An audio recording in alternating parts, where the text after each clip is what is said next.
yang dikatakan oleh Syekh Abdul Qadir Jilani qaddasallahu sirrahu, bahwa syaitan berwajah manusia lebih berbahaya daripada syaitan berupa jin, ya. Dan kita mohon ampun kepada Allah jika selama ini berburuk sangka kepadanya, jika kita yang selama ini menganggap kenapa saya hidup begini, kenapa hidup saya begini, kenapa takdir saya begini, semua keluhan-keluhan ini kita katakan, maka bacalah satu kalimat, ya Rabb, ilaika nashku qaswata qulubina, ya Allah, kepada Engkau lah kami mengadukan kerasnya hati kami. Tidak usah bahasa Arab, bahasa Melayu pun boleh, ya. Bahasa lokal pun boleh, ya. Ada dialek lain boleh lah. Ya Allah, ya, ampunkan diriku, betapa kerasnya hatiku. Itu yang hendak kita kemudian adukan kepada Allah Subhanahu wa Ta'ala. Oleh karenanya, ayo ikhwah, beliau tutup kalimat di sini seperti yang kita sampaikan tadi. Fawhamallahu wali taufiq wa la taqra al-hasida li dhatihi walakin ista'in billah min syarrihi la min wujudihi. Kama qala ta'ala, wa min syarri hasidin idha hasad, wassalam. Ini yang kita kalamkan tadi sama persis apa kata beliau. Maka pahamilah wahai saudara, semoga Allah Ta'ala memberi taufik kepada kita. Taufik berarti hidayah, kesesuaian kehendaknya dan kehendak kita. Wala takrah, janganlah engkau benci kepada orang hasad, kepada sosok dia, wujud dia. Cukuplah ista'iz billah min syarrihi, berlindunglah kepada Allah dari keburukan dia, bukan dari wujudnya dia. Kenapa? Wujud dia Allah yang menghendaki, Allah yang izinkan. Inilah makna min wa min syarri hasidin idza hasad, wassalam. Begitu kata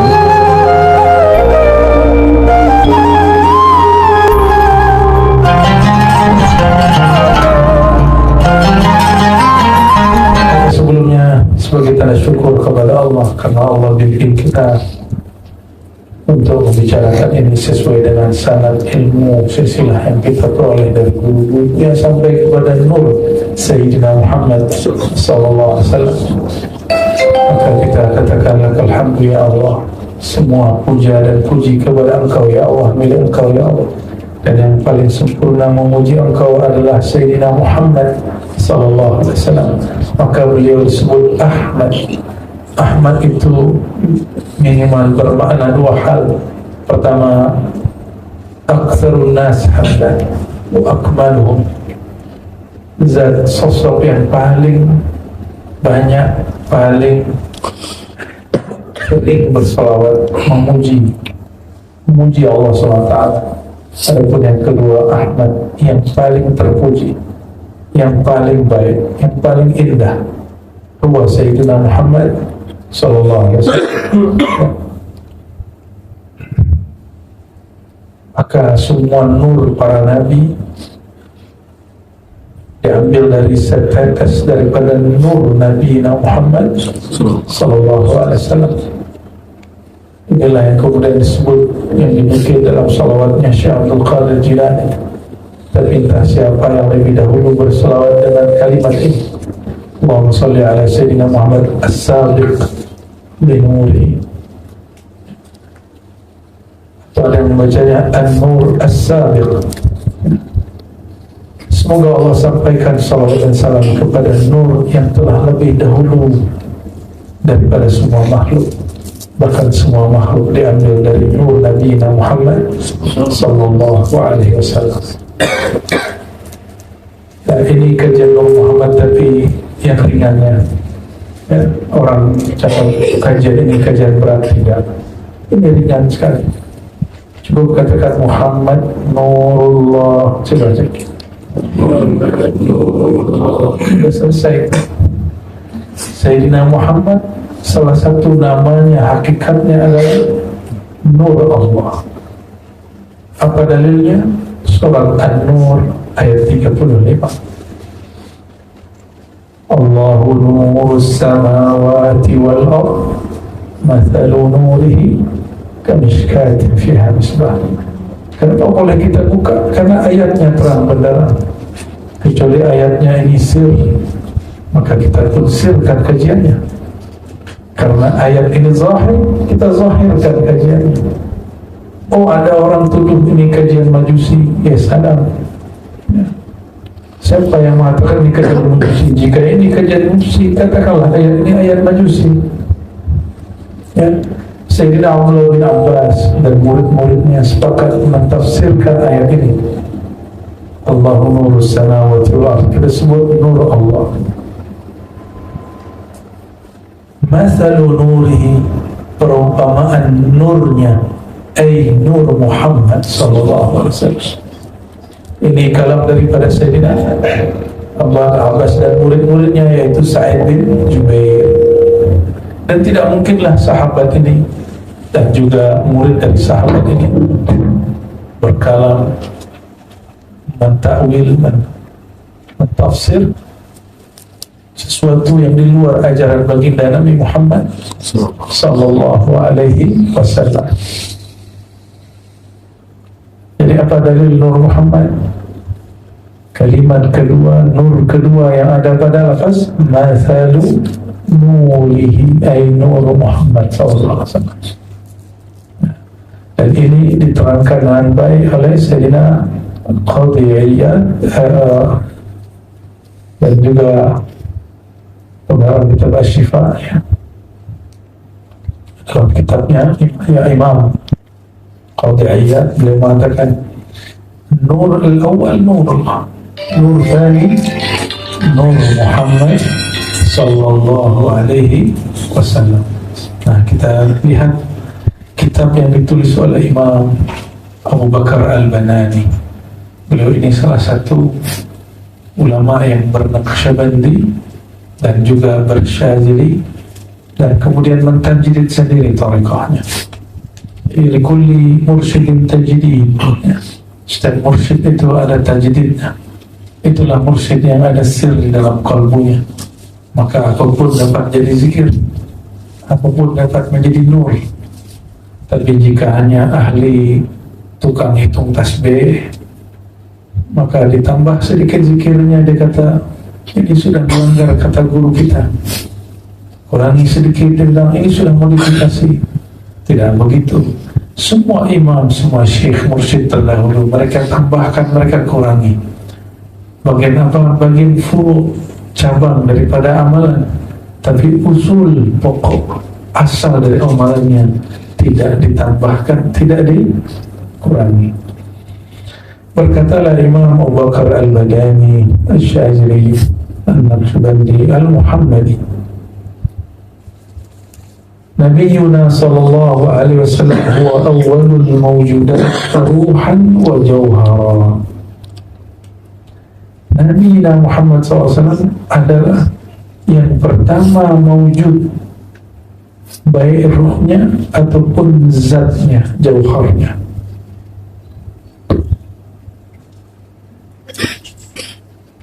Wadzalika li'anna al-haq jalla jalaluhu, karena Allah Ta'ala tatkala lamma nazara ila al-qulub, tatkala melihat kepada inti kolbu dari semua makhluk, alima annahu la yaqdiru ahadun minal makhluqat ala ifradil kidam ma'anil hudus illa qalbu Sayyidina Muhammad SAW. Tatkala Allah memandang qalbu semua alam,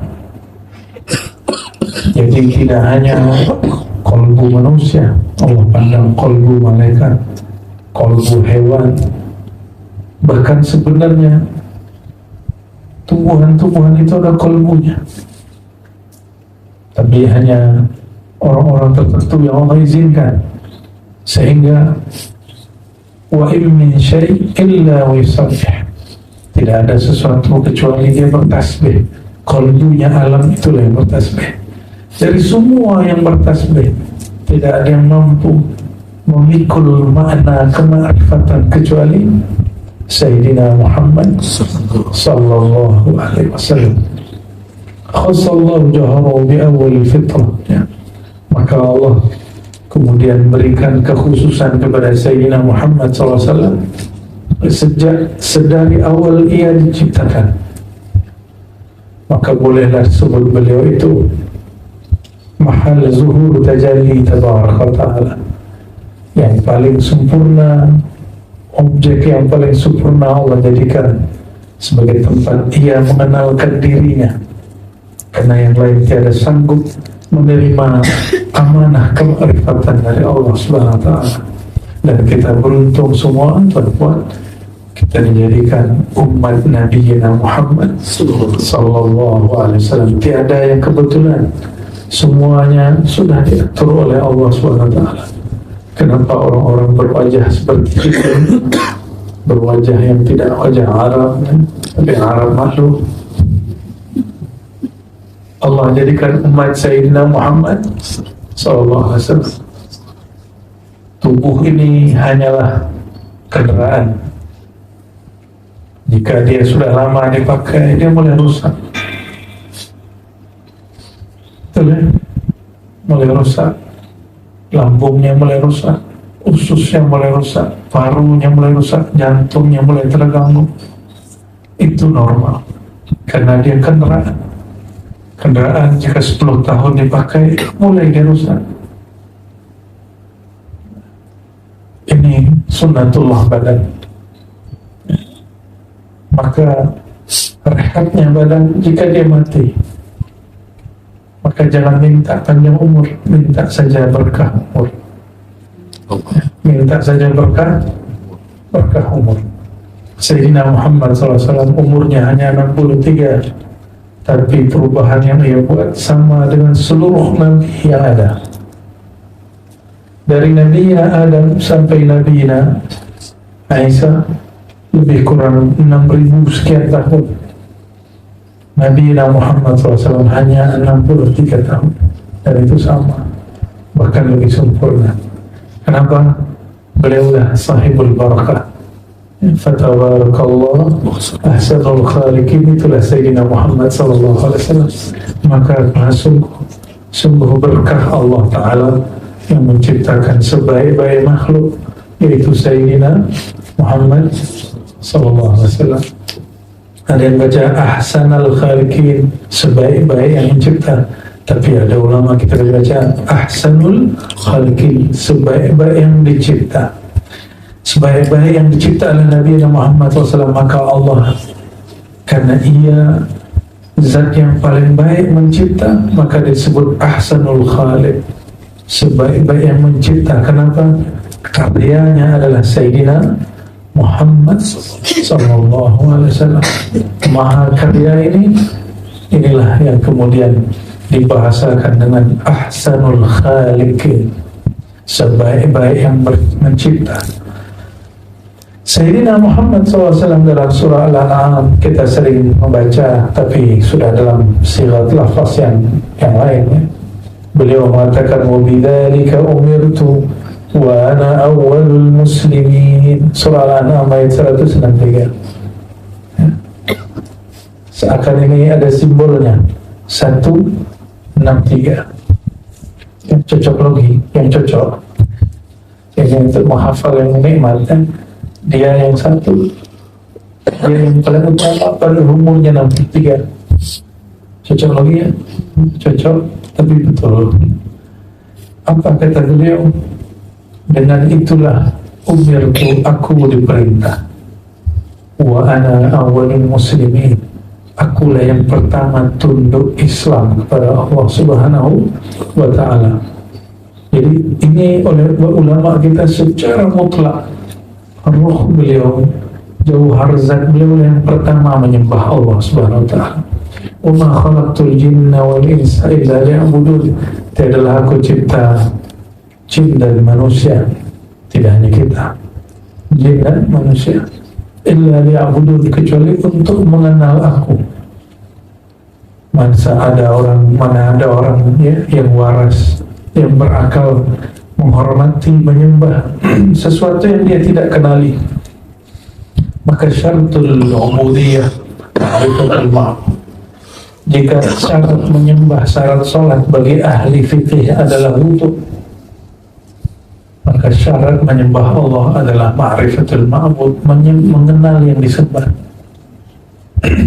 Jadi ahlullah, kalangan ahli ma'rifat, beda dengan ahli fikih. Ahli fikih hanya berbicara zahir, itu sudah benar, tapi tidak sempurna kebenarannya. Kebenaran syariat hanya dengan hakikat. Karena dua ini tidak boleh berpisah. Berpisah maka maknanya tidak sempurna. Syariat tidak diberikan hakikat, yang tidak ada makna.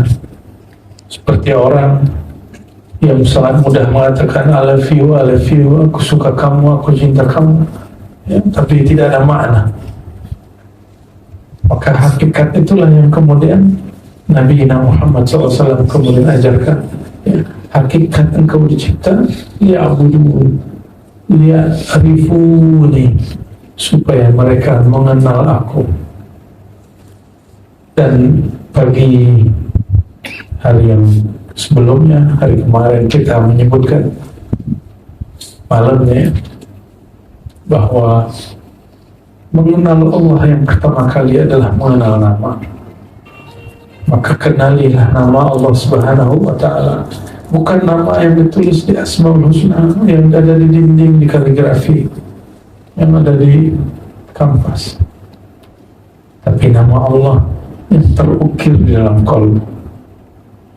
Ya, itu yang mesti ditahu, dan itu mesti ditalqin. Carilah guru yang dapat mentalqin. Kecuali saya dapat halnya, saya talqin sini. Kalau lagi nggak turun halnya, ya kita zikir pagi sore saja, ya, itu sudah cukup. Jadi beliau mengatakan apa? Akulah yang pertama menyembah, karena akulah yang pertama mengenal Allah Subhanahu wa Ta'ala. Akulah yang pertama mengenal zat yang disembah. Dari rasa Nabi Muhammad SAW terbitlah nur, dari nur itu terbitlah kita semua. Oleh karenanya jika ada manusia, ada jin, mereka keluar dari jalan kemarifatan mengenal Allah, maka dia sedang keluar dari jalur sunnatullah fitrah pada dirinya.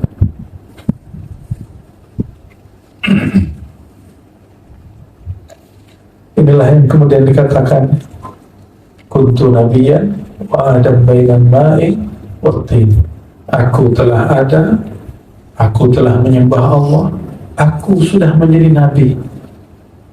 Nabi, apa tugas nabi? Mendapat wahyu, mengenal Allah, menyembah Allah. Maka aku sudah menyembah Allah, aku sudah terima wahyu. Sayyidina Adam belumlah ada, masih tanah, masihlah air.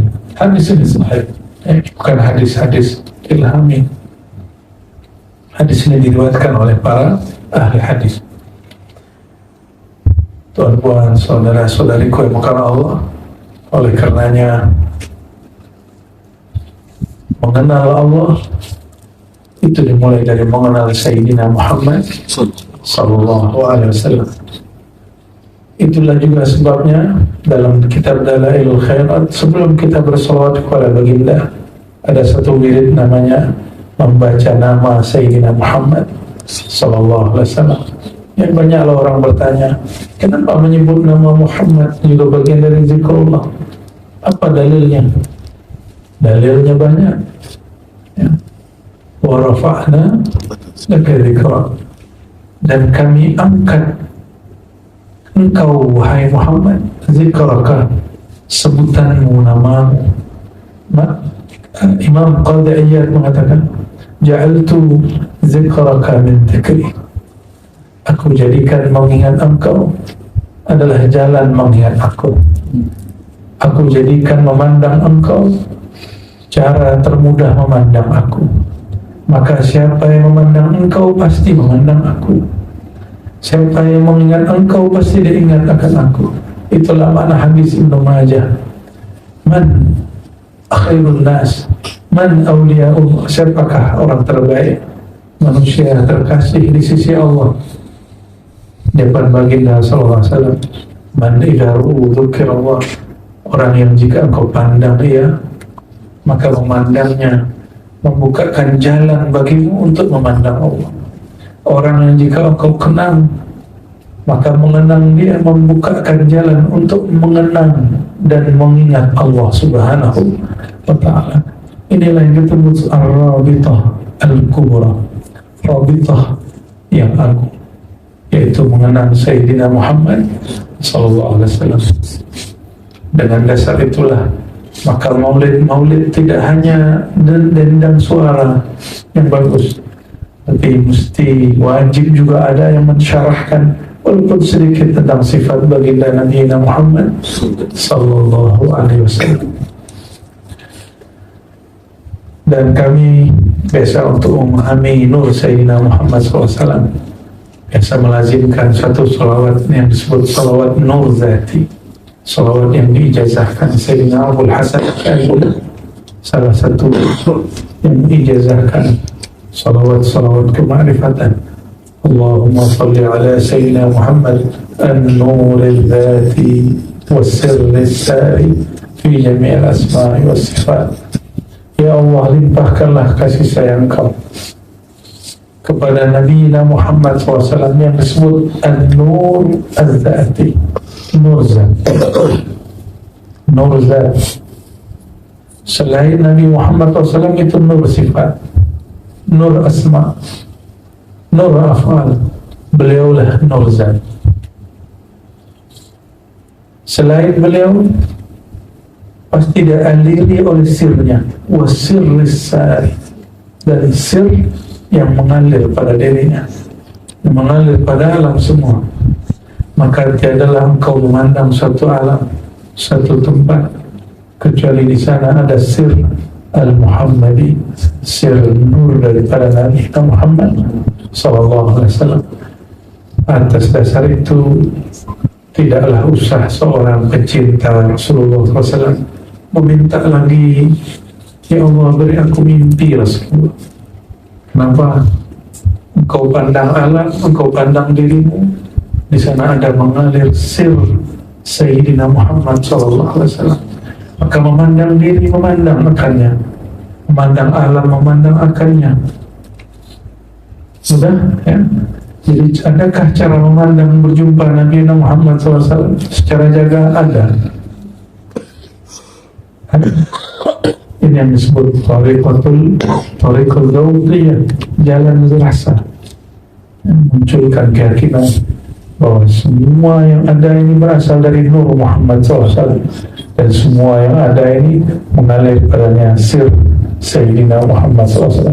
Jika para Nabi dapat setetes daripada Nur Sayyidina Muhammad SAW, bagaimana dengan kita?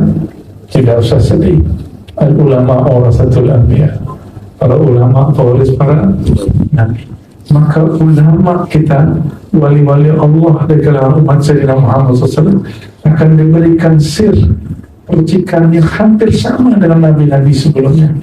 Namun mereka bukan nabi, mereka hanyalah hamba Allah, kekasih Allah, wali-wali Allah. Maka setinggi apapun makom wali, dia paling di bawahnya makom nabi yang paling rendah. Allahumma salli ala Sayyidina Muhammad wa ala Sayyidina Muhammad. Maka saya mengizinkan, mengijazahkan jika yang hadir pagi ini mengamalkan salawat An-Nur Al-Zati. Allahumma salli ala Sayyidina Muhammad An-Nur Al-Zati was-sirr al-sari fi jami' al-asma'i was-sifati wa ala alihi wa sahbihi ajma'in. Allahumma salli ala Sayyidina Muhammad An-Nur al-Zati was-sirr al-sari fi jami' al-asma'i was-sifati. Ya Allah, ya Allah, limpahkanlah kasih sayang Engkau kepada Nur Zat Sayyidina Muhammad, kepada sir Sayyidina Muhammad yang mengalir pada badan kami, pada tubuh kami, pada jiwa kami, pada diri kami, pada alam sekitar kami, pada alam semesta. وعلى آله وصحبه وبارك وسلم أجمعين. الفاتحة. أعوذ بالله من الشيطان الرجيم. بسم الله الرحمن الرحيم. يا ابن السيد صراط الذين أنعمت عليهم غير المغضوب عليهم ولا الضالين. Nabi Muhammad SAW bersabda, siapa yang membaca hasbi Allah la ilaha illahu, maka Allah cukupkan ia sampai petang. Jika dia baca pagi, Allah cukupkan sampai petang. Jika dibaca petang, Allah cukupkan sampai pagi. Sebanyak 7 kali. Mari kita baca laqad ja'akum dan kita ulangi bagian yang itu 7 kali. لقد جاءكم رسول من أنفسكم عزيز عليه ما عنتم حريص عليكم بالمؤمنين رؤوف رحيم فإن تولوا فقل حسبي الله لا إله إلا هو حسبي الله لا إله إلا هو حسبي الله لا إله إلا هو حسبي الله لا إله إلا هو حسبي الله لا إله إلا هو حسبي الله لا إله إلا هو حسبي الله لا إله إلا هو عليه توكلت وهو رب العرش العظيم.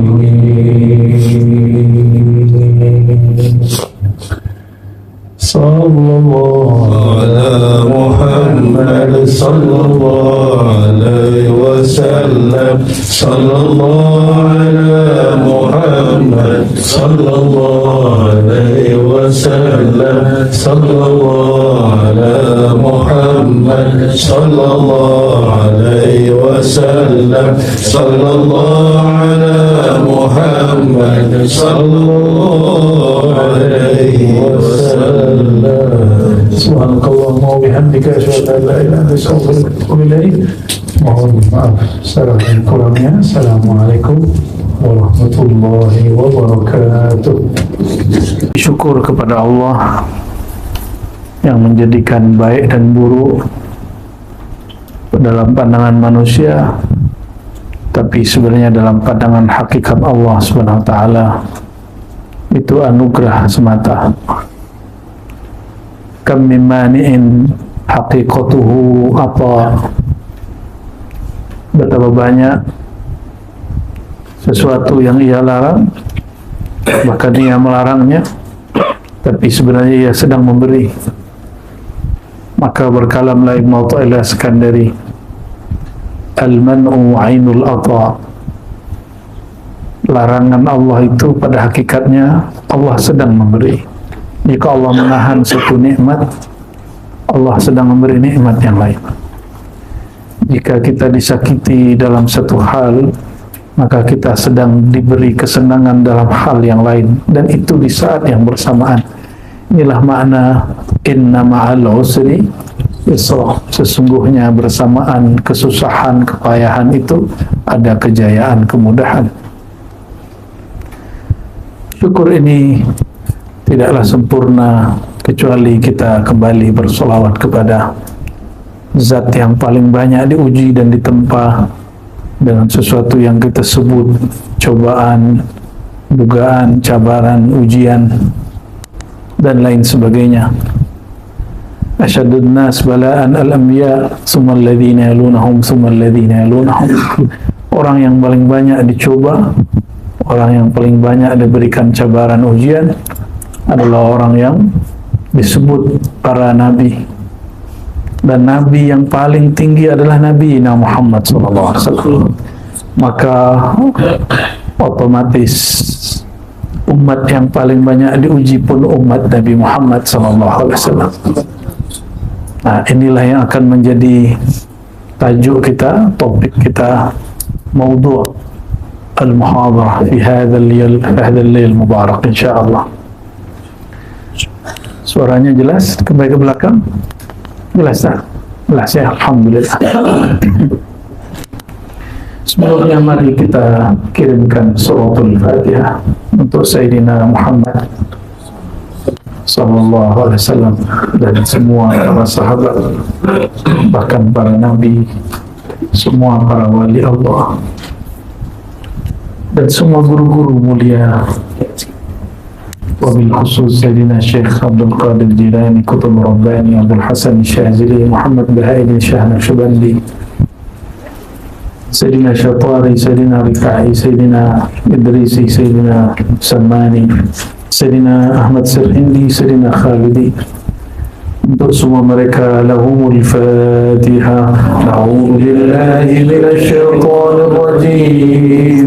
Bismillahirrahmanirrahim. Alhamdulillahi rabbil alamin. Arrahmanir rahim. Maliki yaumiddin. Iyyaka na'budu wa iyyaka nasta'in.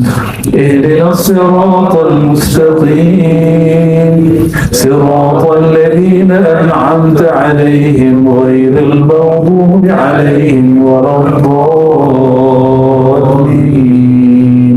آمين. Kalau baca siratal ladzina an'amta alaihim wasal, lanjut, jangan wakaf ya. Kalau wakaf ulang dari awal. Itu qiraah kita, qiraah Imamuna Asim diriwayatkan oleh Sayyidina Hafiz.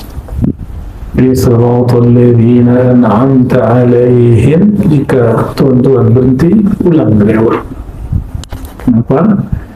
Karena coba pandang mushaf, itu ada tulisan la di atasnya, lam alif, artinya tidak boleh wakaf, tidak boleh wakafnya, mesti wasal.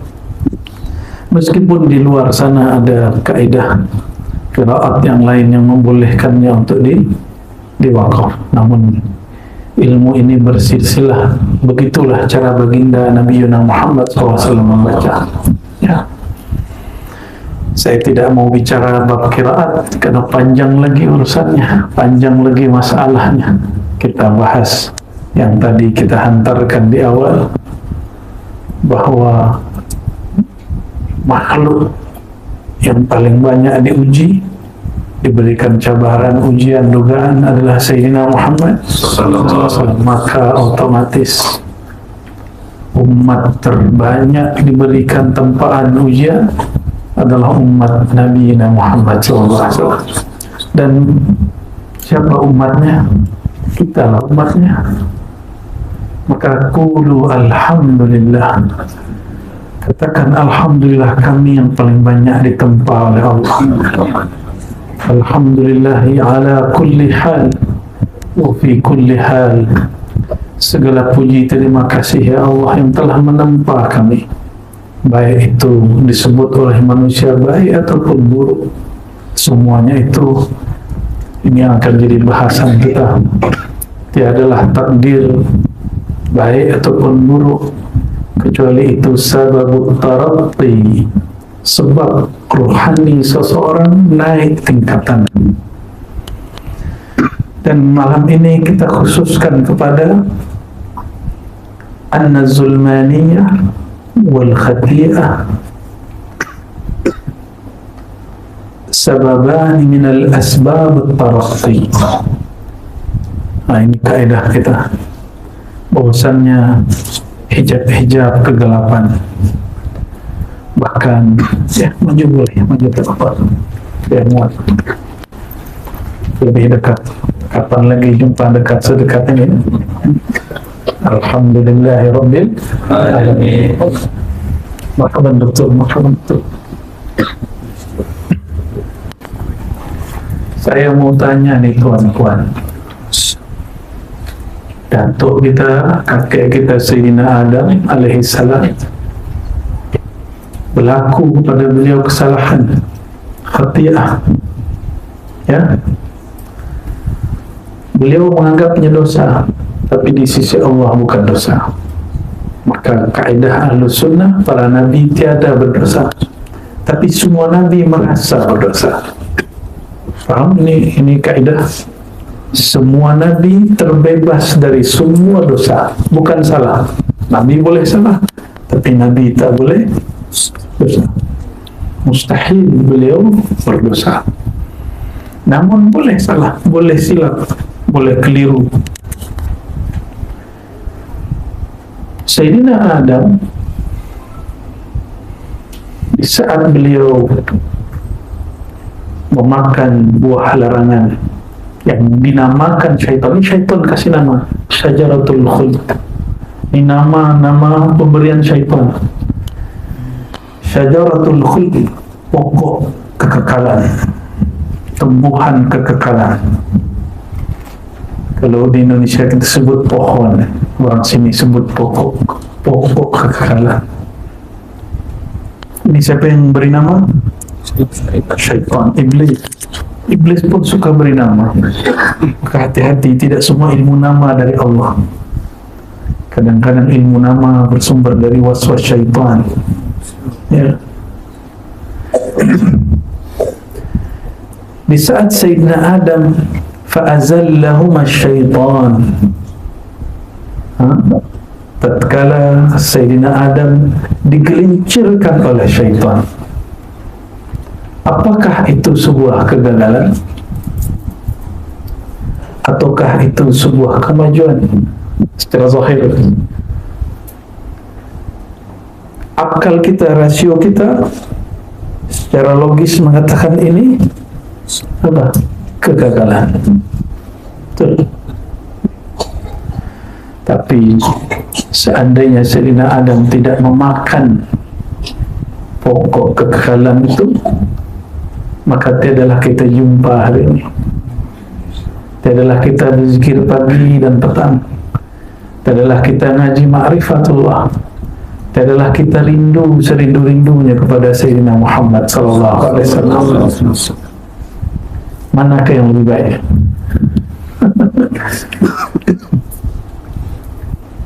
Oleh karenanya, inilah kaidah khati'atu Adam sababun lit-taraqi. Ini kaidah, tolong dipegang. Mungkin sebagian ulama sudah tulis dengan bahasa yang lain, tapi ini bahasa dari Al-Faqir biiznillah yang Allah torehkan dalam hati kita. Jadi ini bukan bahasa saya, tapi bahasa yang Allah torehkan dalam hati. Bahwasannya kesalahan yang terjadi, mengalir, berlaku pada Bani Adam, itu sababut taraqi.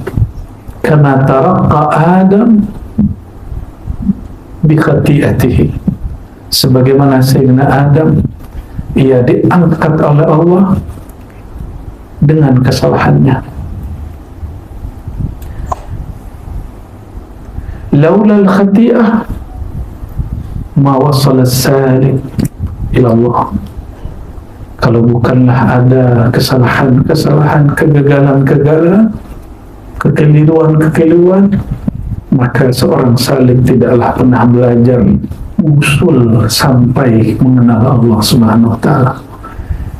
Oleh karenanya, syaitan senang aku berhasil menggelincirkan Adam, tapi di mata Allah, Allah pun senang.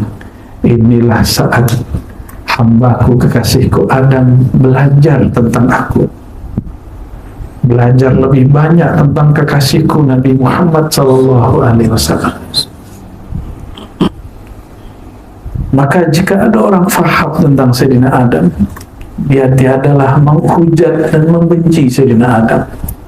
Yang menghujat Sayyidina Adam hanya Bani Israel, tapi setelah Sayyidina Musa kasih ajar, mereka faham. Dahulu kata Sayyidina Musa, Nabi Musa tahu Nabi Allah Adam masih hidup secara rohani, maka rohani dia jumpa. Nah, pertemuan rohani ini sebagaimana para nabi boleh bertemu dengan nabi yang lain, maka seorang wali boleh jumpa dengan rohani wali. Itulah makna al-ulama warathatul anbiya. Kama iltaqa arwahul anbiya bil anbiya, Altaqa warasatul anbiya bi warasatul anbiya. Ini kaidah juga, tolong dipegang ya.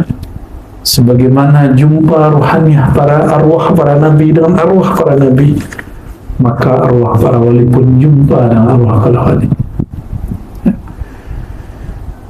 Kaidah ini bukan mahal jidal, bukan untuk diperdebatkan. Ini hanya untuk dilalui dan dirasakan. Jika Tuhan tidak merasakan, tidak usah diperdebat. Ya. Wala taqafu ma laysa laka bihi ilm. Jangan engkau kemudian berpandangan, berpendirian, berfaham terhadap satu hal yang kau tidak faham. Ya. Ini alhamdulillah kawan-kawan kita, saudara kita di Brunei, ya, belum pernah ziarah ke Syarif Ali, padahal itu jid mereka. Saya ajak ke sana. Alhamdulillah, biiznillah, Allah izinkan beberapa orang yang dipertemukan ruhani dan rohani. Alhamdulillah Rabbil Alamin. Ya. Bukan berarti kita ini wali Allah, tapi kita ini pecinta wali. Syukur-syukur kita diangkat jadi wali Allah Subhanahu wa ta'ala. Amin Rabbal Alamin. Ya. Kita tidak boleh merasa diri kita ini orang yang bernilai di sisi Allah. Ya, hati-hati di situ. Kecuali idza ghalaba 'alaika tajalliyatul jamaliyah, idza ghalabat 'alaika tajalliyatul jalariyah. Jika cahaya jalalnya memancar membahana, barulah tanpa disadari, tanpa mampu menguasai, baru keluarlah kalimat-kalimat itu. Sebagaimana Sayyidina Muhammad SAW mengatakan, ana sayyidu waladi Adam wala fakhr. Akulah raja di raja, penghulu, pemimpin semua umat manusia, tapi bukan sombong, tapi tanda syukur kepada Allah Subhanahu wa ta'ala. Jadi saudara-saudariku, tuan-tuan yang muka Allah, Sayyidina Adam, dia tersilap, keliru, salah. Salahnya itu asbab dia bermakrifat kepada Allah Subhanahu wa ta'ala.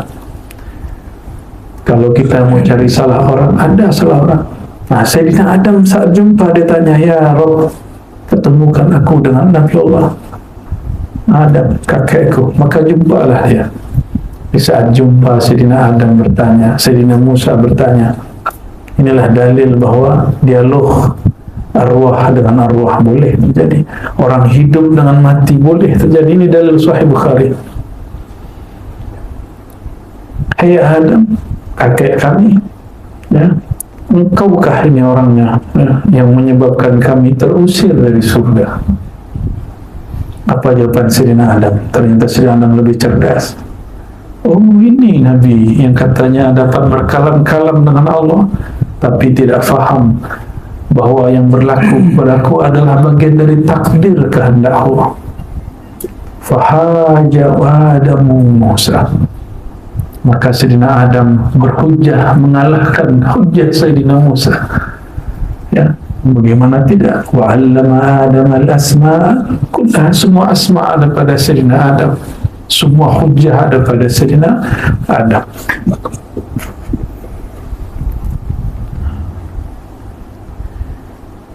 Maka tiadalah berlaku musibah, kesalahan, bahkan dosa bagi kita.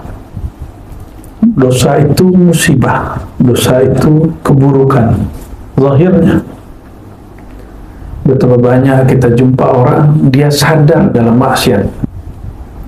Dan juga tidak sedikit kita jumpa orang, dia sangat sombong dengan taat. Dia sombong dengan thariqahnya, dia sombong dengan manhajnya, dia sombong dengan mazhabnya, dia sombong dengan pakaian-pakaiannya, dia sombong dengan zikir-zikirnya, dia sombong dengan tahajudnya. Itulah kata Nabi Muhammad SAW, nanti di akhir zaman muncul sekelompok orang, ya, tahkiru salatukum bi salati. Salat kamu mereka hina, mereka remehkan di samping salat mereka. Nah, jangan sampai kita seperti itu.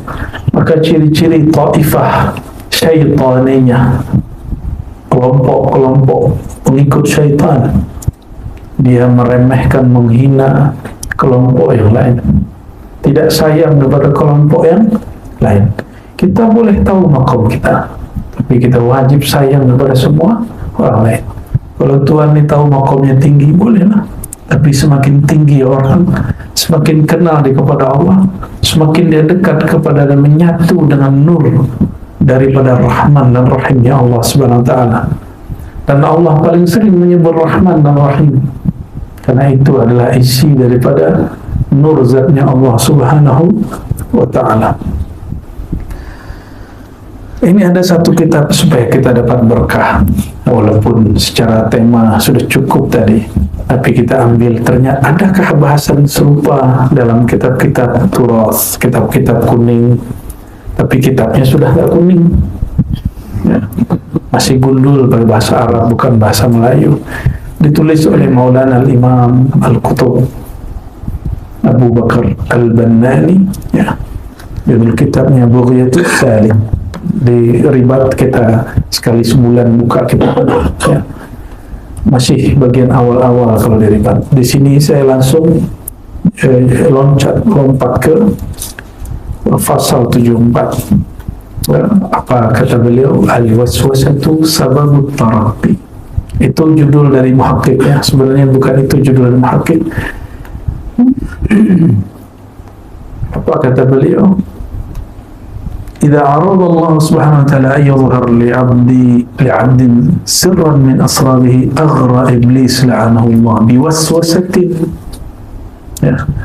Apabila Allah hendak menampakkan, memberikan, menyatakan suatu sir rahasia sehingga nyata pada diri seorang hamba, maka Allah uji dia terlebih dahulu. Dengan apa? Allah lah yang menggerakkan, mengizinkan iblis untuk memberi was-was kepadanya. Saya mau tanya, iblis ciptaan Allah atau tidak? Makhluk Allah, maka dia tiada bergerak kecuali dengan izin, tapi Allah tidak ridha. Jadi Allah izin tapi Allah tidak ridha. Nah, ini akidah Ahlussunnah wal Jamaah. Kalau akidah Mu'tazilah, kelompok Qadariyah, mereka mengatakan jika Allah izin pasti ridha. Ya. Masa kita lebih sempurna dari Allah? Ya, bukankah kita pernah mengizinkan anak tapi kita tidak ridha? Sudah, kamu pergi, tapi kita tidak ridha. Kita marah dengan pasangan, sudah sesuka kamu, tapi kita tidak ridha. Aku izinkan kamu tapi aku tidak ridha. Ya, sesering gitu. Ya. Allahumma salli ala Sayyidina Muhammad wa ala ali Sayyidina Muhammad. Maka Sayyidina Adam, Allah buatlah skenario supaya ia mendapatkan asrar yang lebih sempurna.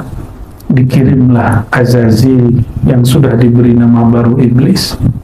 Fa'azallahuma syaitan. Setiap yang menggelincirkan itu dinamakan syaitan. Mau dia manusia, mau dia jin, mau dia hewan, disebut dengan syaitan.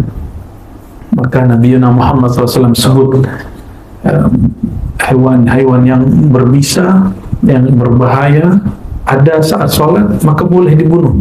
Sholatnya kemudian sesaat ditawakufkan. Fahuwa syaitan. Begitu kata beliau dalam hadis yang sahih. Itu binatang syaitan. Maka ada syaitan itu semua yang mengganggu, semua yang merusak. Ya, maka jangan-jangan kita ini syaitan juga.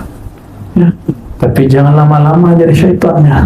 Ya, jangan lama-lama jadi syaitannya. Maka tuan-puan, saudara-saudariku, maka Allah, jika ada was-was, jangan sedih. Itu hadiah dari Allah Subhanahu wa Ta'ala. Jika zikir, coba try zikir, pasti banyak pikiran. Tapi kalau nonton film, Netflix, apa lagi? Netflix apa lagi? Saya tak tahu lah namanya itu ya. YouTube. Wow, fokusnya Masya Allah. Wala tufakir syai'an illa ma ra'aita. Engkau tidak pikirkan kecuali yang engkau lihat. Betul ya? Namun jika Allah sedang mengizinkan kita memandang kepada YouTube-nya kolbu, film yang dari kolbu, maka Allah kirimlah syaitan mengganggu fikiran supaya kolbu tidak aktif, supaya channel ini tidak hidup. Ya, itu disitulah banyak murid-murid gagal. Dia pikir, wah sepertinya zikir guruku tidak keramat, seperti guruku bukan wali. Dia bukan wali, gurunya yang dia salahkan. Dia yang diganggu syaitan, gurunya yang dia kata-katai. Ya. Allahumma salli ala Sayyidina Muhammad. Maka ada murid diujilah, murid sadiq dan murid kadhib. Nauzubillah min dzalik. Semoga kita jadi murid yang sadiq, murid yang sesuai lahir dan batinnya, murid yang tidak patah, putus semangat, putus asa di saat diganggu oleh syaitan. Maju terus, ya, zikir terus. Seharusnya Allah akan buka batin seseorang setelah dia zikir 30 menit. Tapi di menit ke-20 orang ini sudah tak kuat, aku sudah. Seharusnya dia sabar 5 menit lagi, Allah buka kalbunya. Tapi sayang sekali dia tidak sabar. Kadang Allah mau buka lebih lama, 1 jam 30 menit tambah 30 menit. Kadang 2 detik pun sudah mulai. Kadang Allah buka pada istighfar, tidak dibuka saat salawat. Allah buka saat salawat, nikmat zikir tidak diberi saat zikir. Suka-suka Allah yang beri, bukan suka-suka guru. Ya, maka banyaklah murid yang menangis, merasakan getaran kolbunya saat dia beristighfar. Berarti makom dia makom taubah. Ada murid yang bergetar saat dia bersolawat, berarti makom dia makom mahabbah. Ada murid yang bergetar kolbunya, yang rindu saat dia berzikir menyebut nama Allah, maka makom dia sangatlah banyak. Disitulah mulai berjalannya seorang salik, seorang murid menuju Allah Subhanahu wa Ta'ala. Tuan-tuan yang bukan Allah, apabila kita diberi was-was, maka yakini anugerah ada bersamaannya. Hatta syaitan pun tidak lihat. Saya tadi kalamkan syaitan itu ada jin, ada manusia, bahkan haiwan. Betul? Oke? Sudah faham? Apabila Sayyidina Adam diganggu oleh syaitan dari iblis jin, maka ujian terberat manusia hari ini diganggu oleh syaitan berwajah manusia. Syaitan berwajah manusia. Apa tugas syaitan?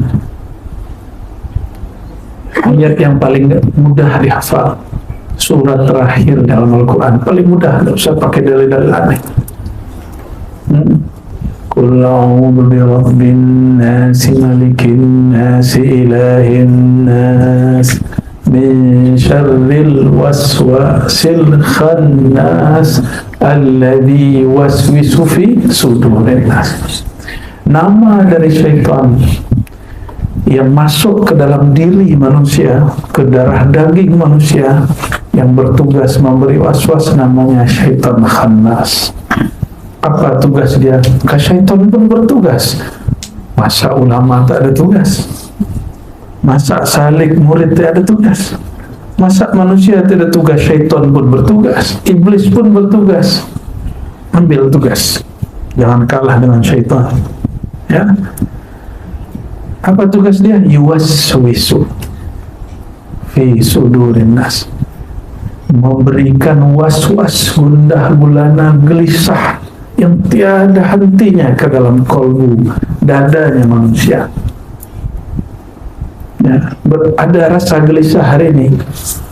Ya, ada gelisah hari ini. Ada perasaan was-was hari ini. Ragu, buruk sangka ada. Ya, berpikir buruk terhadap guru ada. Berpikir buruk terhadap saudara kawan ada. Ya, tetangga, jiran ada. Jiran itu ada jiran offline, ada online. Ya. Ada jiran offline, ada jiran online, ada jiran satu kampung, ada beda kampung, ada jiran satu negeri, ada lain negeri. Itu semua hati-hati.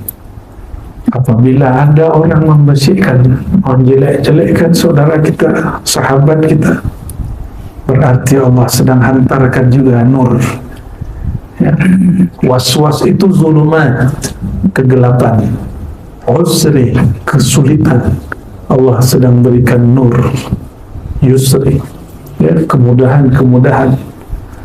Dan itu bersamaan.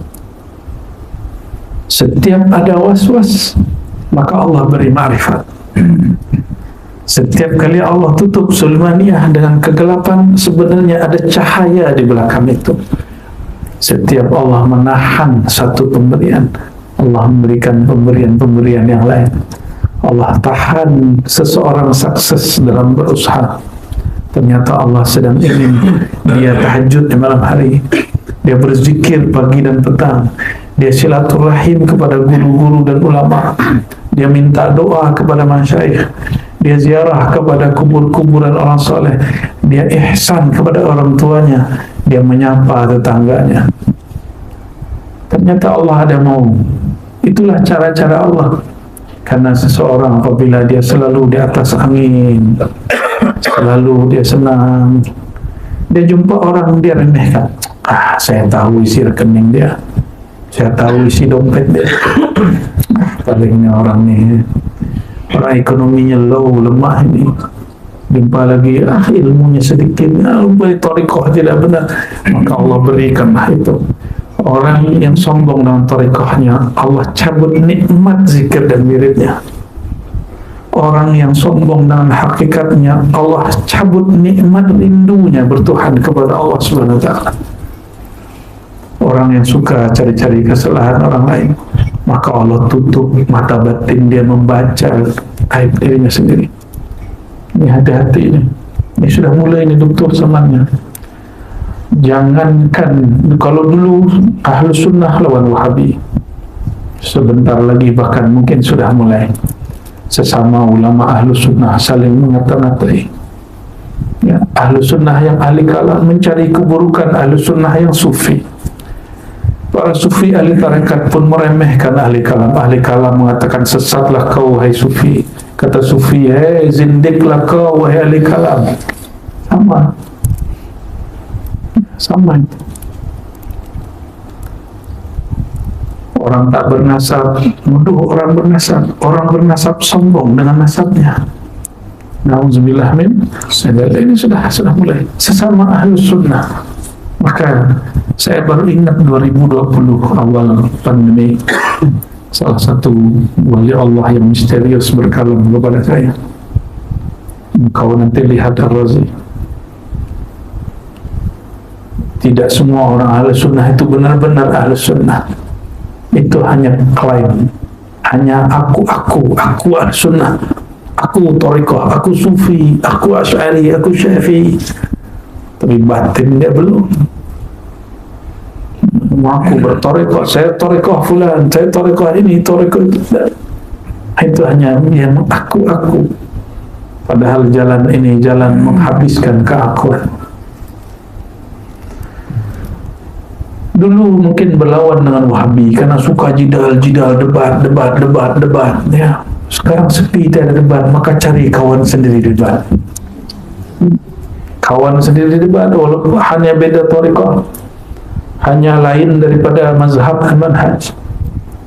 Dan sebentar lagi ini ilmu yang diajarkan betul ini, Pak Razi ini akan dibatalkan orang sesama Ahlussunnah ini. Ya, tentang martabat 7, zikir talqin, al-haqiqah Muhammadiyah normal akan dimulai dibatalkan sesama Ahlus Sunnah. Padahal ini bukan bab aqidah, ini bab zauq, bab rasa. Ya, kenapa ahli aqidah begitu kemudian ingin mencari kesalahan? Karena salah baca. Ini bukan bab aqidah, ini bab rasa. Jika Tuhan tidak mengalaminya, tidak usah juga dibahas.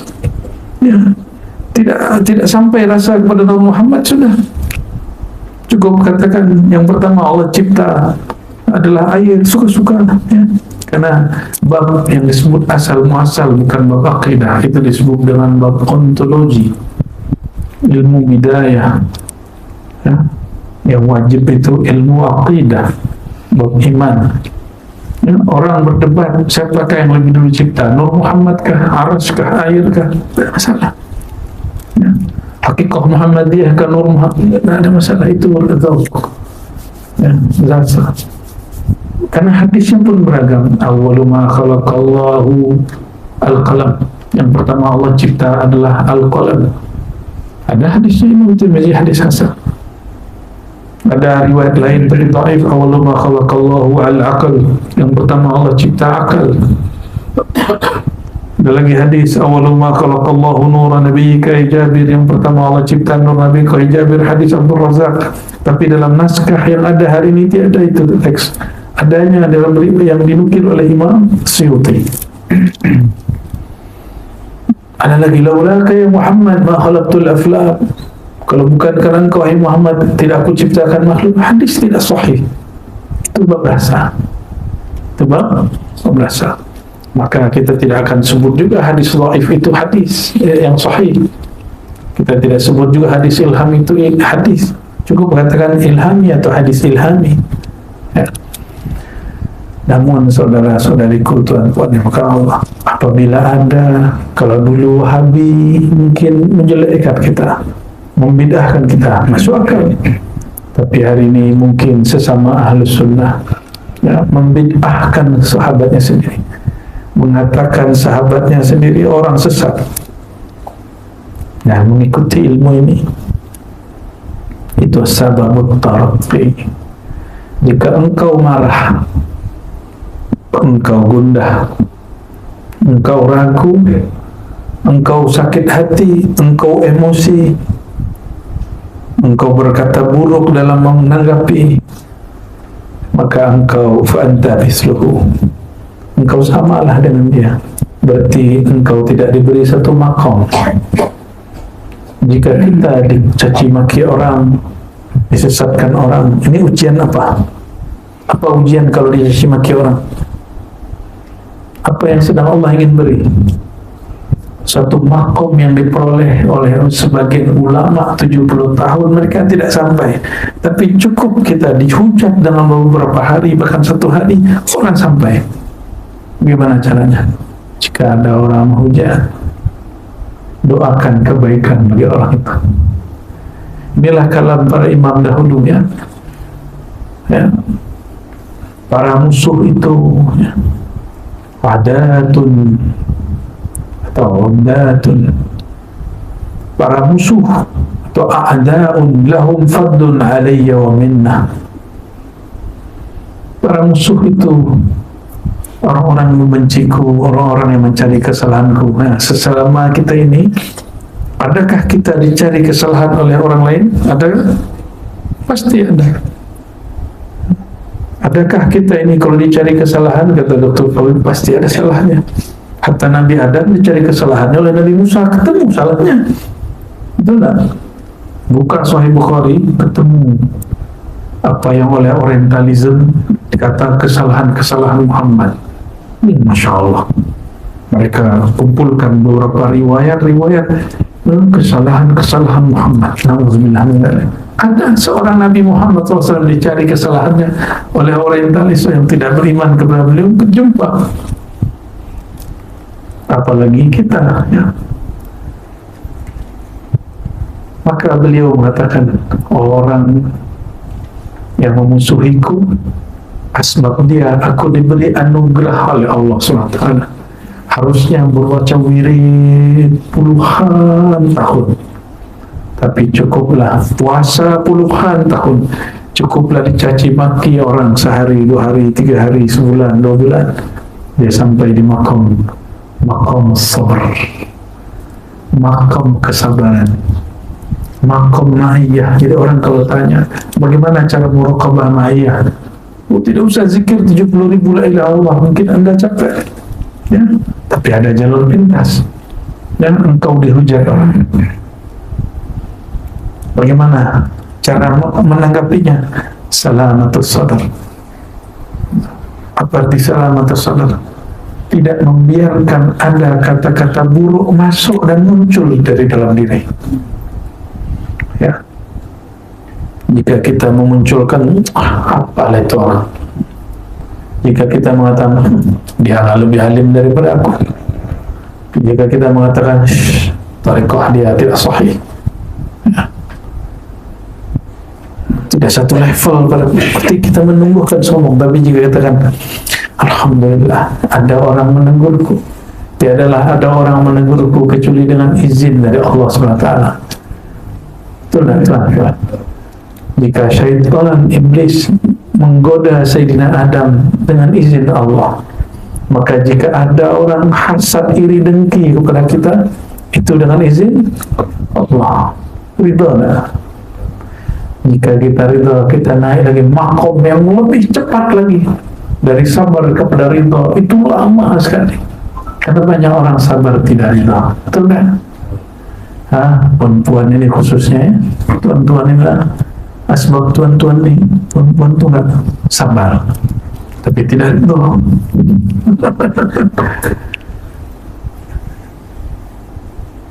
Ridha istiwaul mur wal hulm, sama saja bagi dia. Takdir buruk, takdir baik, rasa bertuhan dia tidak berkurang, tidak berubah, malah dia tambah rindu kepada Allah Subhanahu Wa Taala.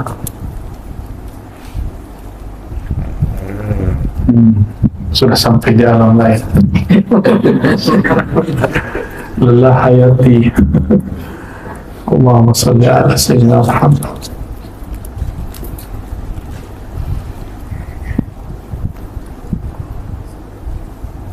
Jadi ada dua makom Allah beri, dan itu semuanya makamul iliyyin, makom wali-wali besar, wali-wali abdal. Bahkan ridha itu maqam wali kutub. Orang ridha itu wali kutub. Orang sabar dia wali abdal. Kenapa dia sabar? Dia salamatus sadar. Ciri-ciri abdal, qalbnya tidak menyimpan kebusukan. Mungkin banyak orang bertanya, adakah batas kesabaran? Ada batas kesabaran jika Anda sudah tidak sabar. Dan lain orang, lain makomnya, lain batasnya. Tapi jika seseorang mengerti hakikat sabar, hakikat sabar itu muraqabah ma'iyah. Inna Allah ma'as sabirin. Sesungguhnya Allah membersamai orang-orang yang sabar. Kenapa? Coba lihatlah orang sabar, lidah dia selalu nyebut nama Allah. Ya Allah, ya Allah, apalagi ya Allah. Ujian lagi apa ya Allah? Dugaan apa ya? Semua disebut Allah, Allah, Allah, Allah, Allah. Dan dia membaca penuh dengan zaum, penuh dengan rasa. Yang mana dia tidak dapatkan itu di atas sajadah. Ya, betul tak? Ya. Oleh karenanya hakikat sabar itu sudah masuk kepada maqam al-iliyyin, ala wahya muraqabatul ma'iyah, muraqabah bersama dengan Allah SWT. Tapi orang awam, salik pemula, murid pemula mengira dia bersama Allah. Tapi kalau orang yang sudah mengerti hakikat a'lal iliyyin, ini lain lagi. Ini makamnya para aktab, para wali-wali itu. Ya, semoga kita diizinkan ke sana. Amin ya rabbal alamin. Adakah layak seorang jiwa yang hadis dicipta hudus bersamaan dengan Allah yang qadim? Mungkinkah yang qadim, Allah yang maha tidak berawal, maha tidak berakhir, maha kuasa, maha wujud, dibersamai oleh kita yang baru diwujudkan? Masih adakah wujud si hamba dengan wujudnya Allah Subhanahu wa Ta'ala. Tidak ada. Maka as-sabru haqiqatul fana'i. Sabar inda al-aqta, inda al-arifin, haqiqatul fana. Sabar itu bagi para arifin adalah hakikat kefanaan. Karena dia memandang, mana mungkin Allah membersamai aku. Aku ini tiada di hadapannya. Aku ini baru. Binisbah ilallah fa'ana ghairu wujud, wa amma binisbah ila ghairillah fa'ana wujud. Jika dinisbatkan kepada Allah yang Maha Qadim, tiadalah aku. La haula wala quwwata illa billah, tiada daya dan upayaku. Tapi jika kepada makhluk, barulah aku tampak. Jadi bagi orang-orang yang diberi kemakrifatan oleh Allah SWT, dihujat, diganggu, iri, dengki, ada orang-orang begitu, dia tidak mengeluh dengan keluhan yang berarti. Jika dia sempat pernah mengeluh, dia bertobat dari keluhannya, bukan bertobat ya, mendoakan keburukan bagi musuhnya. Itu sebabnya di Ribat tidak diijazahkan Hizib Nasr. Hizib Nasr tahu, mau mendoakan keburukan bagi musuh, baru disakiti sedikit baca Hizib Nasr. Hizib Nasr ini mendoakan kehancuran orang yang mengganggu kita. Sesama muslim masih bersyahadat didoakan ya. Saya pun dulu mengamalkan begitu, tapi sudah tidak mengamalkan itu hanya untuk perang terhadap orang zalim ya. Zalimnya sudah mengganggu hayat kita, mengganggu ketenangan kita, baru ya, ketenangan dalam artian yang luas ya. Tuan-tuan ini kan kalau tidak buka komen-komen YouTube, komen-komen Facebook, komen-komen Instagram, tidak ada masalah hidup. Kita cari-cari masalah karena kita cari-cari komen. Salah tuan baca komen, salah puan baca komen, tidak usah dibaca. Jika itu merusak ke dalam diri, tidak usah dibaca. Kita yang mau cari-cari kesalahan. Inilah anehnya. Detik pertama dia masih happy, ketika buka sosial media ada orang menghujat dia, langsung detik kedua wajahnya berubah, jantungnya berdebar, perasaannya mulai gelisah. Ya salam.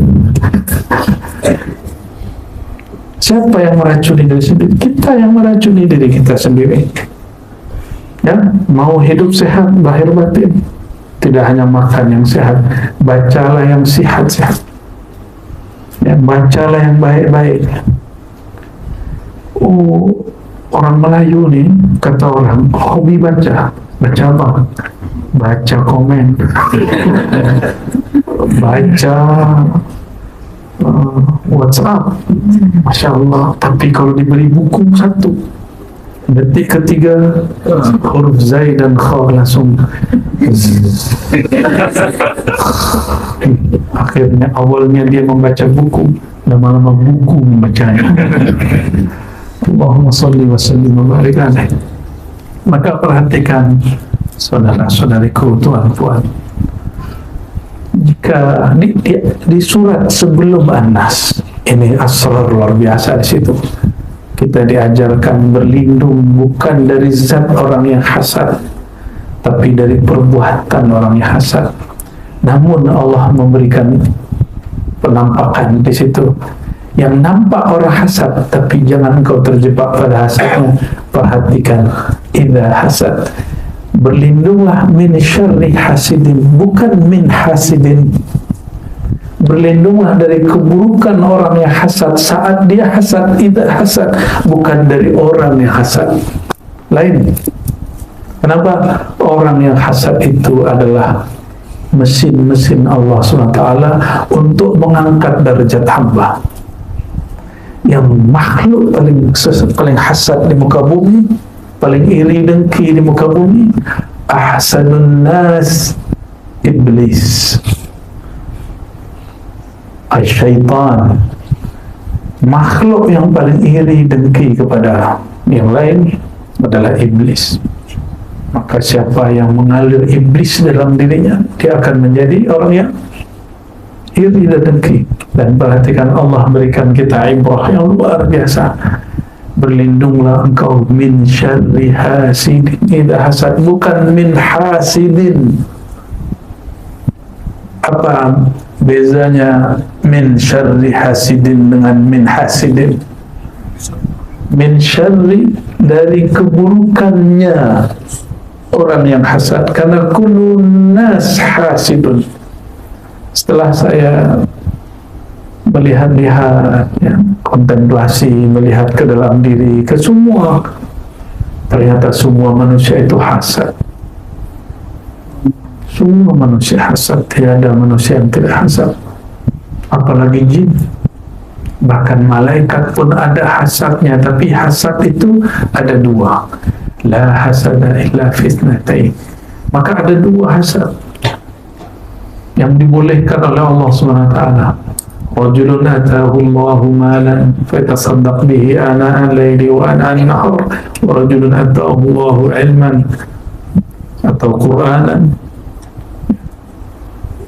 yatluhu ana al-laili wa ana an-nahar. Orang yang diberi harta, dia berbagi siang dan malam. Siang dan malam secara zahir waktu, tapi secara batin, zahir, orang yang memberi sedekah siang itu orang yang punya materi.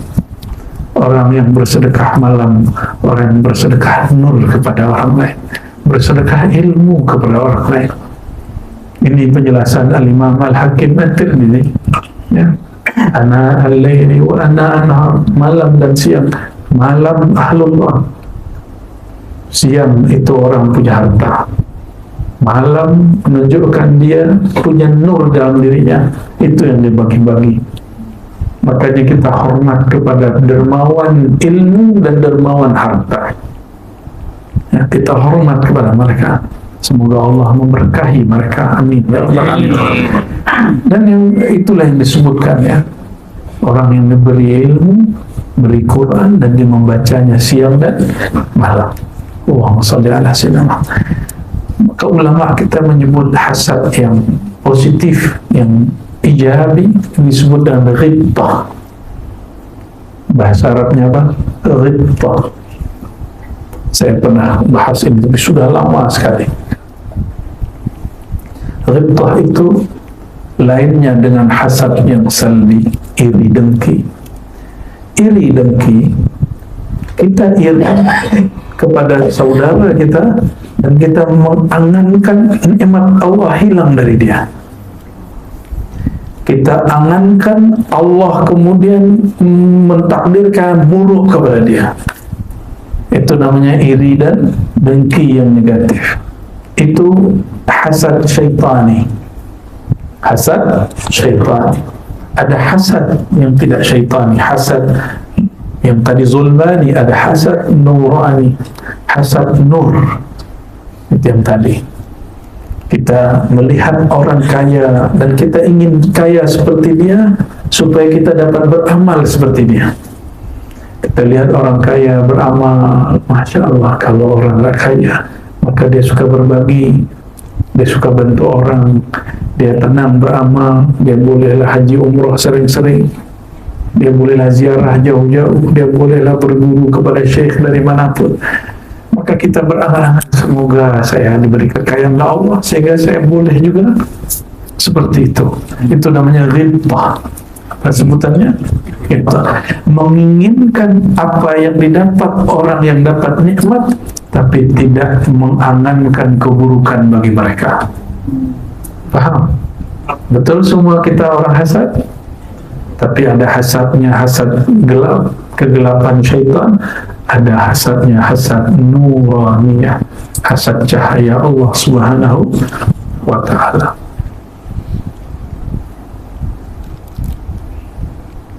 Maka saya sering bacakannya kalimat dari Imamuna Hujjatul Islam Abu Hamid Al-Ghazali.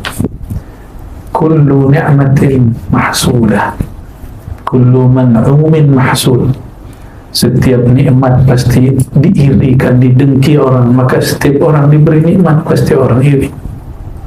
Karena nikmat itu ada materi, ada imateri. Maka semua orang pasti ada yang iri. Baik irinya dengki syaitani ataupun iri dengki zulmani. Hati-hati kawan, saudaraku. Ini banyak orang takut dicaci. Akhirnya dia tidak buka majelis. Nah, berarti dia gagal. Dibentak sedikit, dihadang sedikit, dimob sedikit oleh orang yang hasad pada dia, yang hasad kepada ilmu ulama, yang hasad kepada dai-dai, yang hasad kepada guru-guru, yang hasad kepada mursyid-mursyid, yang hasad kepada orang torikoh, sebagaimana yang hasad kepada politikus-politisi juga, yang hasad kepada orang berniaga juga. Betul tak? Tidak mungkin ya, ulama hasad kepada umara. Mungkin tak? Mungkinkah orang berniaga hasad kepada ulama? Tidak connects ya, tidak relevan. Nah, apa ciri-ciri gagalnya seorang alim dengan taklimnya? Jika ada orang berkalam kepadanya, engkau ni buka-buka rahasia Allah, engkau buka ilmu rahasia, orang awam tak faham. Nanti sesat orang awam. Justru ilmu itu dibuka supaya orang awam tidak sesat, tidak salah faham. Akhirnya takut tutup kitab. Ya sudahlah. Padahal orang ini yang menegur dia tidak faham kitab itu. Kalau kita hitung-hitung tuan-tuan, semua kitab ulama itu orang awam tidak faham. Betul-betul. Kitab mata Nabi Syuja, antum paham? Itu fikih paling basic. Siapa paham? Dan saya khatam alhamdulillah. Ya, ngaji kepada masyayikh di Mas. Tahu kitab Tadrib Rawi tahu? Tahu kitab Tadrib Rawi? Saya tahu. Saya buka. Itu kitab bukan kitab asal. Akidah Sunusiyah tahu? Pernah dengar? Ummul Barahim pernah dengar? Mungkin yang pernah di Azhar paham, yang pernah pondok paham, ya. Tapi orang awam paham tak? Kenapa kitab itu diajarkan? Sifat 20. Karena diganti nama dengan sifat 20 orang paham. Tidak ada yang menolak. Padahal sifat 20 itu ilmu hakikat tertinggi. Kenapa boleh orang kemudian mengatakan, oh sifat 20 tak apa? Nah, tidak masalah. Kalau itu tidak boleh. Itu ma'rifat, itu hanya untuk dia tidak tahu. Kita sedang beritahu, dia tolak. Nah, maka seorang alim, seorang da'i, dia diuji. Dia diuji dengan kalam-kalam seperti itu. Ya, betul. Jangan buka-buka sembarang. Bagi saya buka sembarang itu jika dia membukanya tanpa dalil dan manhaj. Tapi jika dia buka dengan dalil dan manhaj, dengan qiyas yang tepat, insya Allah orang awam paham. Orang awam tidak lagi berprasangka. Dahulu orang awam takut belajar tasawuf. Sekarang semua menikmati tasawuf. Alhamdulillahirabbil alamin. Justru ulamanya yang takut. Yang mengasal ulama dia takut. Ya, semoga penyakit-penyakit dengki ini bersih dari kalbu ulama. Amin rabbul alamin. Karena ulama kalau iri dengki maka dia jadi ulama su. Maka dia syaitan berjubah ulama. Karena yang iri dengki itu hanya syaitan. Iri dengki yang zulmani, yang gelap. Ya. Sayyidina Adam tiada iri dengki kepada dirinya kecuali nurani, nur. Sedangkan iblis dalam dirinya ada iri dengki, dan itu iri dengki yang zulmaniyah, gelap. Maka siapakah yang kita ikut? Kakek kita Nabi Adam atau kakeknya syaitan? Azazil, na'udzubillah min dzalik. Maka lihatlah ya dalam Al-Quran, ya surat Thaha misalnya ayat 122. Ketika Sayyidina Adam tergelincir ya, tapi Allah kemudian pilih dia, summa jtabahu rabbuhu fataba alaihi wa hada. Lalu Allah ijtabahu, itu berarti ada ujian padanya. Dalam memilihnya itu ada ujian berlaku pada dia. Itu ijtabah. Beda dengan ikhtara. Ijtabah, maka ada proses filter, proses pembersihan yang Allah lakukan pada hak Sayyidina Adam. Thumma jitaba, dan Allah guna kalimat thumma menunjukkan tulis zaman, lamanya Sayyidina Adam ditempa oleh Allah SWT sehingga dia terpilih. Fataba alaih, maka Allah menerima tobatnya. Wahada, dan ia memberi hidayah. Di mana letak hidayah? Di dalam qalbu. Berarti yang Allah siapkan pada Sayyidina Adam qalbunya. Maka orang-orang yang mewarisi nur Sayyidina Adam sampai hari ini, dia mengajarkan ilmu qalbu. Semoga kita dapat nurnya, amin ya rabbal alamin. Dan dikatakan dalam surat Shad pada hak Sayyidina Daud. Sayyidina Daud pun diuji. Ya, Sayyidina Daud ini sudah punya istri 99, masih juga mau nambah satu lagi. Ya. Wa inna lahu indana la zulfa wa husna ma'ab. Setelah diuji, dia faham. Sesungguhnya baginya Daud di sisi kami la zulfa, makom yang sangatlah dekat, wa husna ma'ab, dan sebaik-baik tempat untuk kembali. Itu Sayyidina Daud. Semua diuji, ada yang tidak diuji. Jika tidak mau diuji, jadi syaitan lah, jadi iblis lah. Mau diuji, selamat jadi manusia. Welcome to be human. Ya, betul bahasa Inggris ya. Marhaban bi an takuna insana. Selamat engkau menjadi manusia. Maka mulai detik ini, mulai malam ini, jangan lagi mengeluh terhadap apa yang berlaku daripada takdir Allah. Apakah itu bentuknya baik, buruk, puji dan hujatan, pulangkan semua kepada Allah, itikadkan ini pasti gerak dari Allah SWT. Ya. Namun jika terlanjur, banyak-banyaklah bertobat. Kita bertobat, kita wirid, bukan lagi mendoakan keburukan orang itu, tapi kita bertanya, ya Allah, betapa lemahnya hamba, baru saja dihujat, sudah marah dan emosi. Ya Allah, betapa penuh penyakitnya diri ini, penuh penyakitnya batin dan nyawa ini, jiwa ini. Sedikit disulut kemarahan, aku kemudian marah, aku kemudian membalas. Na'udzubillah, semua na'udzubillah. Maka wiridnya orang-orang yang diuji, dia kemudian meratapi dirinya yang lemah saat diuji, bukan meratapi dan menyalahkan syaitan. Dan ciri-ciri orang-orang yang kerasukan syaitan, kerasukan jin mudah, baca ayat kursi selesai. Tapi kerasukan syaitan, dia jika salah mencari orang yang dipersalahkan. Jika ini terjadi pada ulama, maka dia cari orang yang salah. Jika terjadi dalam satu majelis, satu pergerakan, suatu jemaah, maka si jamaah ini akan mencari kawan dia untuk dipersalahkan. Jika terjadi di pergerakan-pergerakan politik, maka si orang ini jika masih boleh menyalahkan partai lain, maka dia salahkan partai lain. Jika tidak, dia cari kawan dia yang kemudian lemah. Begitulah terus. Itu yang dikatakan oleh Syekh Abdul Qadir Jilani qaddasallahu sirruhu, bahwa syaitan berwajah manusia lebih berbahaya daripada syaitan berupa jin. Ya. Dan kita mohon ampun kepada Allah jika selama ini berburuk sangka kepadanya, jika kita yang selama ini menganggap, kenapa saya hidup begini, kenapa hidup saya begini, kenapa takdir saya begini, semua keluhan-keluhan ini kita katakan. Maka bacalah satu kalimat, ya Rabb, ilaika nashku qaswata qulubina.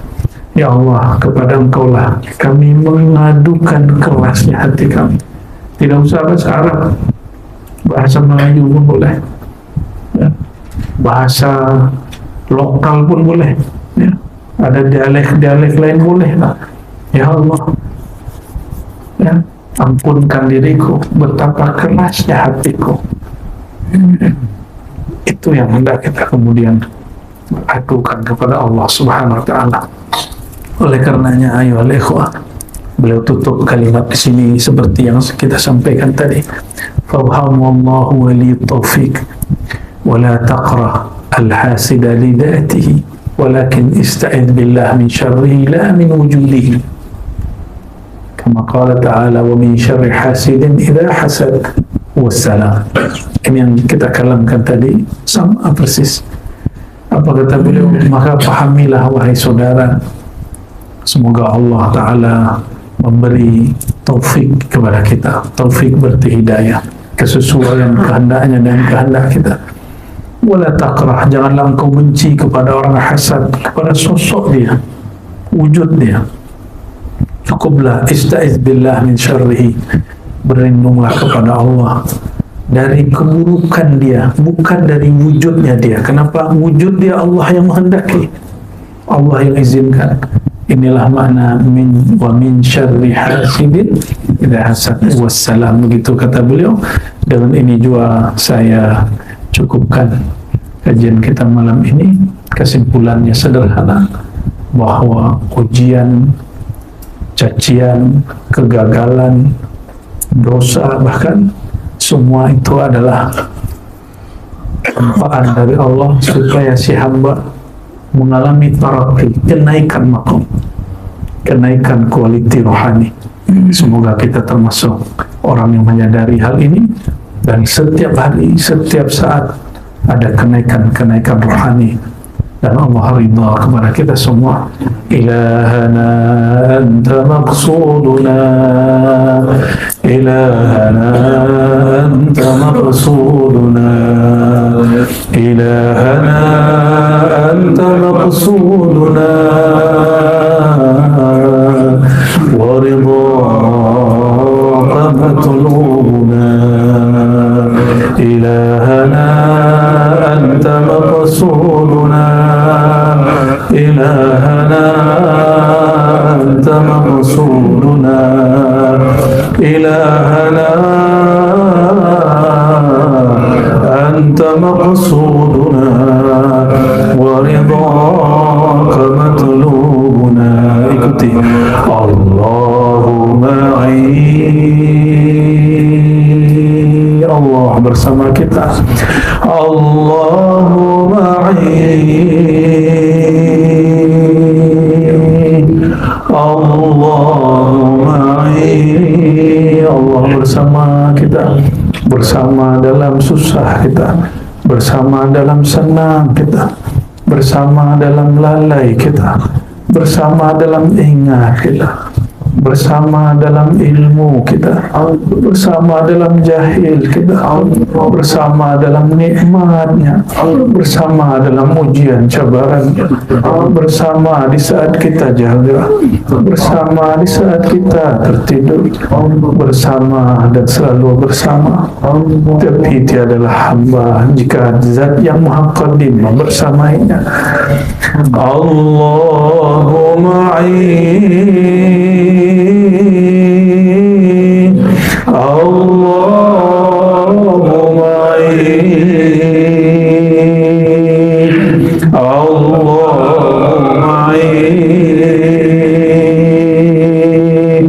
Allahumma Allah senantiasa memandang. Allahu naziri, Allahu naziri, Allahu naziri, Allahu naziri. Ya Allah, pandanglah kami dengan mata pandangan rahmat kasih sayang Engkau. Ya Allah, jangan pandang kami dengan pandangan kemurkaan Engkau. Ya Allah, pandanglah kami dan limpahkanlah cahaya Engkau kepada kami. Ya Allah,